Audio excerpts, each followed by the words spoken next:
Rape का मुकदमा है, एमपी है। मर्डर का मुकदमा है, एमपी है। अटेम्प्ट टू मर्डर का मुकदमा है, एमपी है। किडनैपिंग का केस है, एमपी है। महिलाओं के खिलाफ केसेस है, एमपी है। इसमें बीजेपी के करीब 94 जीतने वाले कैंडिडेट के ऊपर क्रिमिनल केसेस हैं।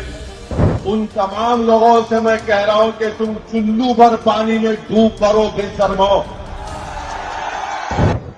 बीजेपी, आप और दूसरी पार्टियों के लोग अखबारात और मीडिया से बात करके कह रहे हैं कि इनके ऊपर फुला फुला दफात लगी हुई है।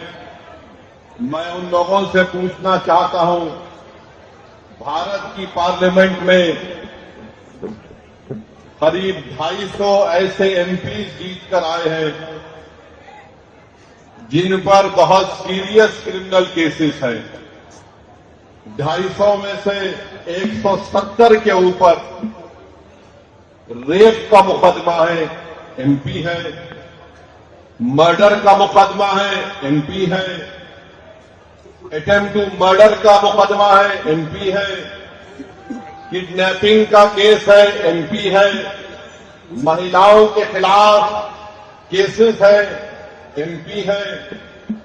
इसमें बीजेपी के करीब 94 जीतने वाले कैंडिडेट के ऊपर क्रिमिनल केसेस हैं, जिसमें से 63 के ऊपर सीरियस क्रिमिनल केसेस हैं। तो ये लोग जो वो बकवास कर रहे हैं, कांग्रेस पार्टी के 32 एमपी के ऊपर सीरियस क्रिमिनल केसेस हैं, समाजवादी के 17 के ऊपर सीरियस क्रिमिनल केसेस हैं, शिवसेना के करीब 4 एमपी के ऊपर क्रिमिनल केसेस हैं। ये लोग इलेक्शन जीतकर भारत की सबसे बड़ी पंचायत में बैठे हुए हैं और जो खुश नहीं किए उन पर झूठा एक मुकदमा लगाकर 5 साल से उनको जेल में रखकर अगर कोई तबसरा कर रहा है कि ये इलेक्शन क्यों लड़ रहे हैं, उन तमाम लोगों से मैं कह रहा हूं कि तुम चुल्लू भर पानी में डूब करो बेशर्मो। भारत की पार्लियामेंट में इतने एमपी जीत कर आ रहे हैं कि एक पार्टी के एमपी के ऊपर सीरियस क्रिमिनल केसेस हैं। तुमको वो दिखाई नहीं देता क्योंकि जिसका नाम शिफा है, जिसका नाम ताहिर है, तुमको वही नजर आता। इससे तुम्हारी तंग नजरी का इजहार होता है। हम बराबर टिकट दिए, पहली मर्तबा नहीं दिए हैं, फिर से देंगे।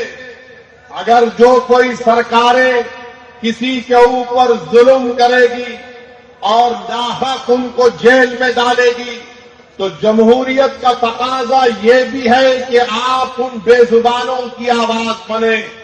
मजलिस ने कोई गुनाह नहीं किया बल्कि मजलिस ने अच्छा काम किया। और अगर कोई मुझे पूछेगा क्या कह रहे हो, तो क्या जॉर्ज फर्नांडिस के ऊपर बड़ौदा डायनेमाइट केस नहीं बुक हुआ था?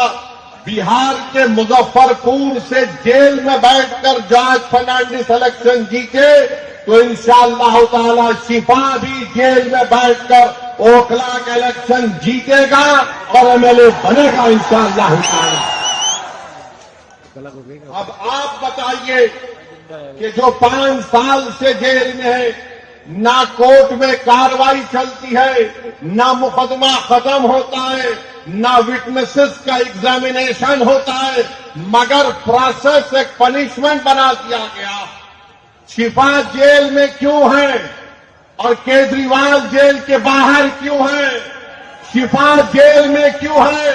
अमानतुल्लाह को बेल क्यों हो गई? सिसोदिया को बेल क्यों हो गई? शिफा को बेल क्यों नहीं होती? जैन को बेल हो जाती है, ताहिर हुसैन को बेल नहीं होती है। बताओ कौन किससे मिला हुआ है, ये आपको 5 तारीख के दिन तय करना है। मेरे अजीज दोस्तों और बुजुर्गों, मुख्यमंत्री जेल में था 6 महीने, छोटा रिचार्ज केजरीवाल 6 महीने शराब के केस में जेल में था और आज 6 महीने के बाद निकलकर मुख्यमंत्री बनकर जेल में था और शिफा जेल से इलेक्शन लड़ रहा है। हमारी बहन आवाम के दरमियान में आकर अपने मासूम बच्चे और अपने शौहर के लिए बेबसी का इजहार कर रही है। तो जनता को तय करना है। अगर केजरीवाल इलेक्शन लड़ सकता है और जीतने का दावा कर सकता है तो ओखला की आवाम में अगर हमीयत है और अगर ओखला की आवाम में हमीयत है, मुझे यकीन है, अगर आप में हरारत है, अगर आपके दिलों में एक बेदारी है तो आपको 5 तारीख के दिन के इनकलाब रकम करना पड़ेगा। इस देश में अगर केजरीवाल को बेल हो सकती है और इलेक्शन लड़ सकता है 6 महीने के बाद, तो शिफा को हम जेल में बिठाकर इलेक्शन जिताएंगे। ये जवाब